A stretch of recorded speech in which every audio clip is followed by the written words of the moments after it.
The term the greatest game of all time is something that is thrown around quite often. I find myself in many conversations and disagreements over what the greatest game of all time is. While the idea of the greatest game of all time seems so high and mighty, I'm taking a stance against the idea of the greatest game of all time. I'm going to tear down the walls and expose this idea for what it really is. A scam, a fraud, a disillusionistic idea that can cause a huge divide on gaming itself. While I make that sound very dramatic and over the top, it is.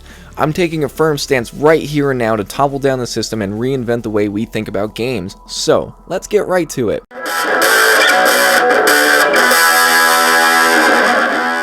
After a quick Google search of the greatest game of all time, you get a plethora of publications doing countdowns of their picks of the greatest game of all time. After scrolling through the major ones, including IGN, GamesRadar, Business Insider, whose list is based off of Metacritic scores, and even Time Magazine, each one had a very different list, which is awesome. Just going through the top 10 on each list, the biggest thing I noticed is there's a big variety of types of games, everything from platformers, puzzlers, and shooters, which is a good step in the right direction. There's some variety here.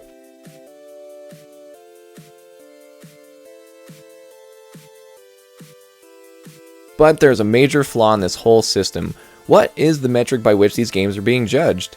At the beginning of each of these articles, there's a little hoopla and they all start the same way. It's so hard to pick the greatest game of all time. There are many different ways to build your list. We've decided to base our list off of impact, sales, and general appeal, and the best in their genre. Things like that are common across the board, but tell me this, how in the hell do you compare Grand Theft Auto 5 to Minecraft and tell me which one is better? They are two completely different games with different budgets, mechanics, functionality, and overall experience. It's like comparing apples to pizza. It's not even the same thing. That idea here is the biggest fundamental flaw in the whole idea of the greatest game of all time. Every game is different in its execution and overall experience, especially multiple genres of games. For example, puzzlers, shooters, and a visual novel are completely different in how they are played. I hate to say it, but when I compare Tetris and Doom, it's pretty easy to say that Tetris really failed at the shooting mechanics and Doom really needed to step up its block puzzle department. It's not a fair comparison. There's no common ground on which to base all games. Within genres, it gets a little easier, but there's a catch, so let's take a closer look at that.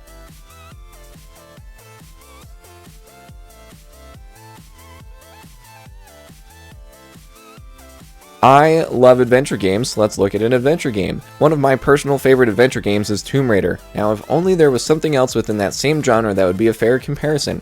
And what do you know? Uncharted. This is a great example. Uncharted versus Tomb Raider is a fun debate to have because these two games share common ground in which they can be compared.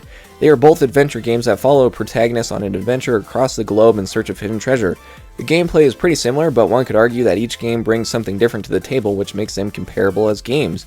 But if you expand the horizons further and look at adventure games as a whole, Metroid is a great adventure game that was revolutionary for the time and set the standard for Metroidvania-type games and was a trailblazer for the genre as a whole. Breath of the Wild is a relatively new game that was a major step forward in open-world adventure games. Comparing these two titles is a tough toss-up as they are totally different. The graphics of Metroid are not even close to being as good as Breath of the Wild, so obviously Metroid sucks!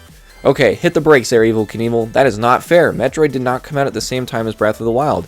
Comparing those two games doesn't work. There are a lot of factors that make them not on common ground. So, do you see the problem? Gaming is such a vast web of elements that it makes it such a mess when trying to compare them. Even when we get in closer and look at smaller categories, the same problems arise.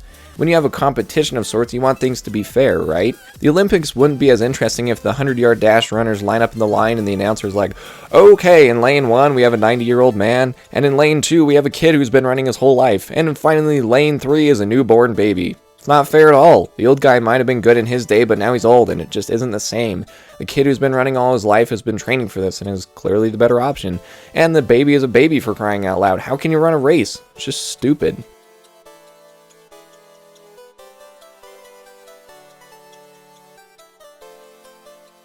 There's no fair way to compare every single game ever made. So that brings me to the main argument of this video. What is the solution? How can we even fairly compare games? And is it even possible to say there is a greatest game of all time? The grand solution has a more complicated answer, so hang tight. But the simple answer is no, it's not possible. There are too many factors to consider, and it's not even fair across every game ever made.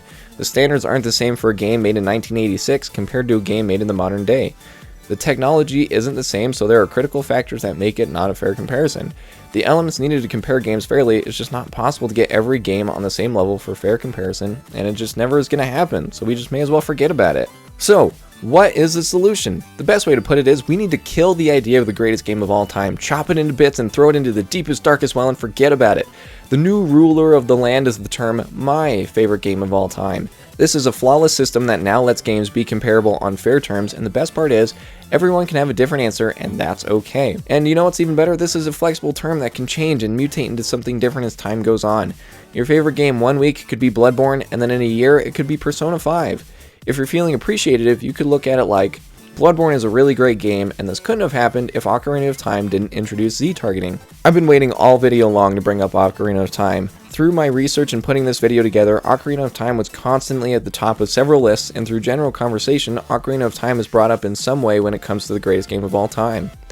I made another video about that game which bridges the ideas in this video to that game specifically, so I don't have to take the time here to explain why Ocarina of Time is not the greatest game of all time. So I strongly suggest you check that out so you can get my full opinion on that.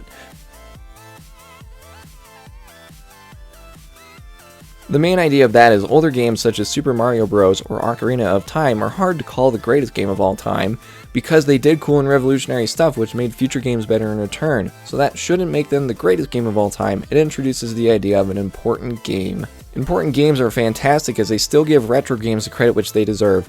A lot of our modern standards wouldn't exist if it weren't for several trailblazing games and iconic series. The idea I'm not trying to make is that because they are old, they don't count. I'm trying to say that we should respect these games and recognize what ideas they introduced. So many well-made games are inspired or build upon ideas and mechanics introduced in older games. Earlier I used the example of Metroid, and this is a great one. Things like Hollow Knight and Bloodstained wouldn't exist if it weren't for Metroid. Playing Metroid today is not the cleanest experience, but going back to this origin point helps us build appreciation for things that have come later. Using the term my favorite game of all time leaves the door open to evolution so that games don't have to be judged on a set scale or metrics that aren't fair. They can be judged by your opinion. Publications or YouTube content creators can now write articles or make videos titled Our Favorite Games of All Time. So when they put Super Mario World as number 1, it's totally fair. It's a game they really liked and had fun with. By changing the title of the article or the way you approach the list, it can make it a more of an organic thing that will change with time as new games are released. Such a simple tweak in the system can spark new conversations and ideas. Red Dead Redemption 2 is one of my favorite games of all time. I played it non-stop for hundreds of hours. Several people did not enjoy it to the same capacity I did, and that's totally fine. If I were to make a video or write an article and say Red Dead Redemption 2 is my favorite game of all time and here's why, I'm sure somewhere along the way someone would leave a comment and say, well, you're wrong because I got bored too fast. Explain to me how I'm wrong. I had fun with the game and there were several elements in which I enjoyed. Because you didn't like it and you got bored doesn't bother me. That's totally fine. That same person could say, well, Ori and the Blind Forest is my favorite game of all time and here's why. I could come back and say, well, I didn't like it because its difficulty felt unrewarding and the combat wasn't interesting. These are two completely different games that have little to no common metric in which to judge each other. In my metaphorical situation, both I and the person I was talking to had different opinions and that was okay. Me not liking Ori didn't take away from that person's experience and vice versa, and I think that is something that is so important. Because someone else had a different opinion doesn't take away from your opinions or experiences. Opinions are great, and having a general level of respect and understanding of others' opinions can make the gaming world a much better place. To wrap this all up, the idea of the greatest game of all time is stupid and needs to go away. There is no common metric on which to judge games. It's not fair to anyone. The ideas of my favorite games and important games is a much better system that doesn't seem so close-minded. If we all just change our way of thinking about games, it can lead to much more positive conversations that build relationships between games and gamers alike. So, with all that, I ask you to ditch the idea of the greatest game of all time. Gaming is changing constantly, and so should the ways we look at, talk about, and enjoy games. So, let's all stand up together and make a change for gaming as a whole.